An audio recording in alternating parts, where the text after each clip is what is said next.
All right, guys, working on the Blazer. We're gonna be bleeding the brakes. My daughter Ava, she's gonna be doing the in cab.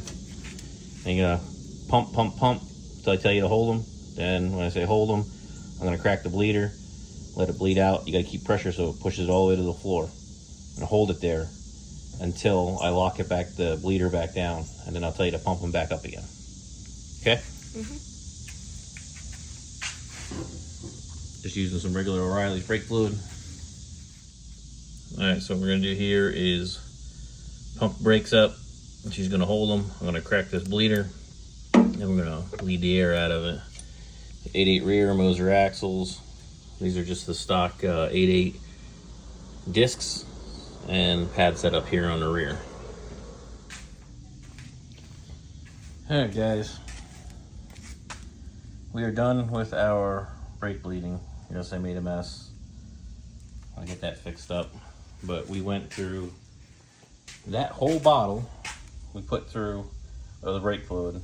I only had to do it because I changed one of the brake lines in the front when I put this line in for the line lock, for the Jegs line lock.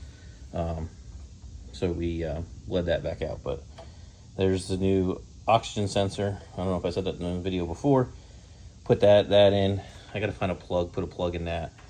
But that does read much better now. It actually reads air fuel. So out here it was reading like 20 something. Here it's back to, you know, around 12, 13 like it's supposed to. Still need a solution for the manifold air temperature sensor. I shaved the little ribs off there trying to get it to fit up underneath in that spot there on the intake. I'm not sure what I'm going to do with that. I think you need to do like a rubber grommet. There's not a thread in it. On the other video I asked if anybody had an idea of a thread in deal. There wasn't. Or I shouldn't say there wasn't, just nobody had responded to it. So on these Willwoods, you have a bleeder there, a bleeder on that side, a bleeder there on one. So every caliper has 4 bleeders that you have to bleed to get out. I'm gonna have to run a new charging wire. That's why I have that there. Currently now I have the one that comes off the internet, yeah, can't speak correctly, off the alternator, and it comes over here on the firewall, right there. Problem is that if I hit my master switch in the back, it doesn't shut it off. So it'll continue to run as long as the alternator is charging. So I'm gonna have to change that because the power from my battery up to it comes to that lug also, and then it goes from that lug to the starter and that lug to my power panel over here with that wiring mess of everything going on there. So we will have to change that.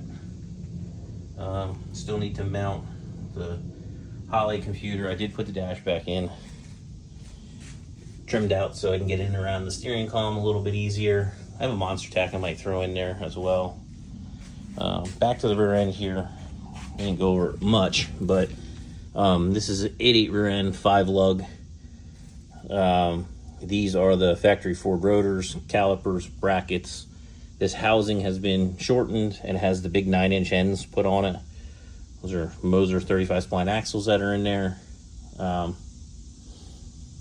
That's pretty much all I know. This truck is 5x4.5 in the back and 5x4 3/4 Chevy pattern in the front. So yes, I have different bolt pattern wheels. So they really wouldn't be able to. They were on the truck when I got it, so they really wouldn't be able to swap with somebody. It's got the Caltrax on it. It's got Viking double adjustable, TRZ anti-roll bar.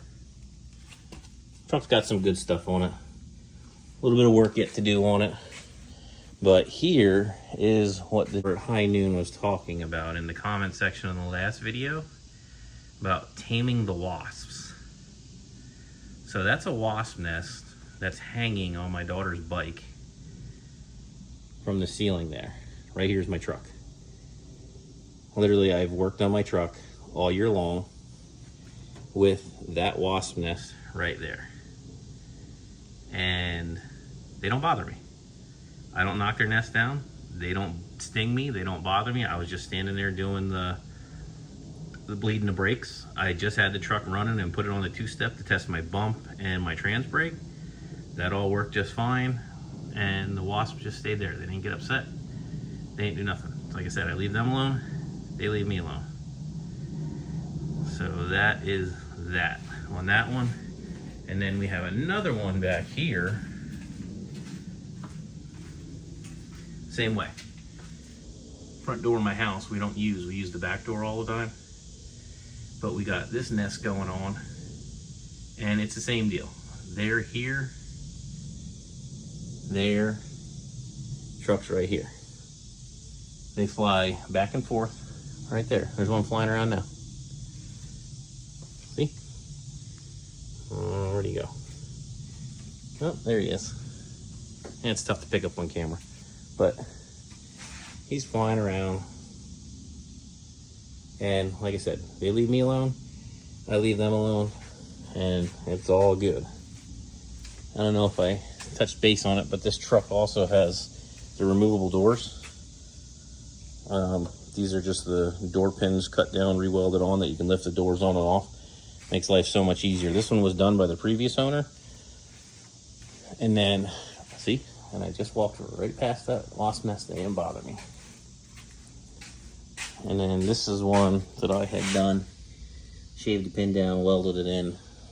Same thing there, shaved the pin down, welded it in. This is nicer than mine, but anyway, that's that. Put all the body panels back on, I clipped the doors back in. I'm gonna give it a wash. Haven't washed it in a while. It sits here underneath the carport, it's all dusty and dirty. Give her a chance to get cleaned up.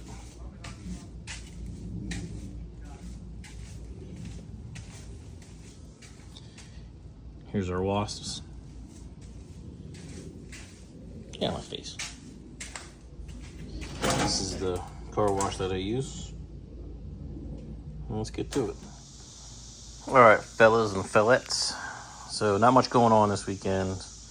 We got the brakes bled earlier in this video. Now I wanted to come in, and I don't have boost control stuff set up yet. So I think down there is the wastegate. There's a blow-off valve. Everything is just set up off of gate pressure. So I had all these lines were on the truck, but they weren't run correctly. So I actually looked it up to see how they were run. So we come off of the wastegate down there on the bottom side of the wastegate. Top side I left open so I'm not running a boost controller, just to go to the atmosphere. Come up, we tee off going into the blow-off valve. Now they recommend you don't tee off. I'm going to see how this works, because I do have a pretty good size line going to everything. Comes up underneath and goes, I can't see it, into a T down there with a fitting on it. Then coming out, right there's that T. Comes in, runs along here, goes up to my map sensor, and then also up to the fuel pressure regulator there. Like I said, before the stuff was on the truck, I just kind of didn't have it hooked up correctly. So I trimmed everything, cleaned it up, zip tied it in place, added the extra T under there because it was coming off of the throttle body here, which actually should go to your like evap system type deal there. I need to get a catch can, because that's where you would put a catch can in between all that. So I just put that hose on there for now so I don't have a big vacuum leak. So again, we ran it down there, wastegate, up here, teed off into the blow-off valve, into the intake vacuum / boost source, out this side, back there, to catch those things there. Like I said, they say you shouldn't tee it, but I mean, come on, that's, you have 1, 2, 3, 4 sources of vacuum that you need. So it's kind of hard to not tee it, unless you want to put, 8 different little vacuum nipples on there, or I guess you could come off with one big one over to a vacuum tree or T-port type setup where they have all the individual ones off of there. I just thought about that. That would be a good option too, but I don't have one of those. So I just did with what I have for now. We'll see how it works. Also on this project here is I want to get into, you see the throttle body has a spring on it and it snaps back just fine. Here's where you can add an additional spring, but my concern is if I put another spring on it and come this way, I have no place to attach it. Unless I do something off the pipe, like you could do a hose clamp or something coming off holding something, or you could weld something to the pipe. My fear is if this coupler, or when this coupler blows off for whatever reason, too much boost or a backfire or whatever, that it could, you know, yank this and mess this up. And granted, it's pulling the throttle back shut, but it also could kind of bind it up and screw it up somehow that it ends up open. So I don't want that. So my next plan was this hole right here. I can take this and put that spring in it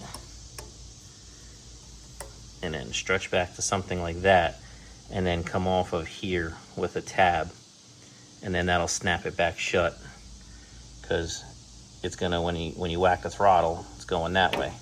So the spring will open and pull it back shut. So that's what I'm gonna work on now. I've measured this. This is, I only have a 1/2 inch to center a bolt hole. I'm gonna use a piece of just aluminum strapping and just come straight off of here about 4 inches. And I'll put a couple different maybe bolt holes in it so I can move it back to tighten it up and heat it so I can make it adjustable or whatnot.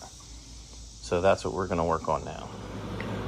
So here I have a scrap piece of just aluminum flat bar, 1/8 inch flat bar.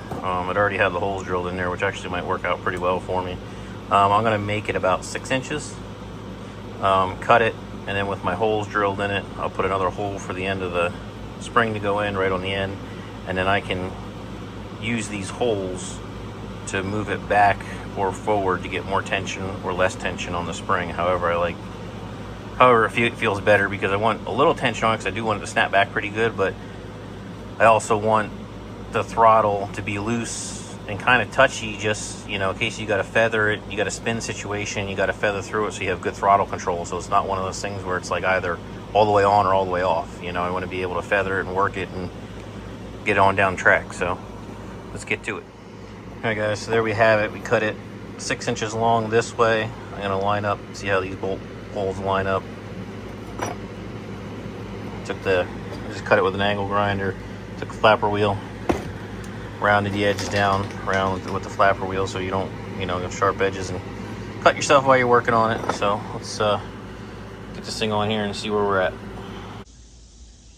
All right, guys, this is what I'm saying. I had to shave that down to fit around so that can go a little tighter that way. So let's put her in there and see how she fits now.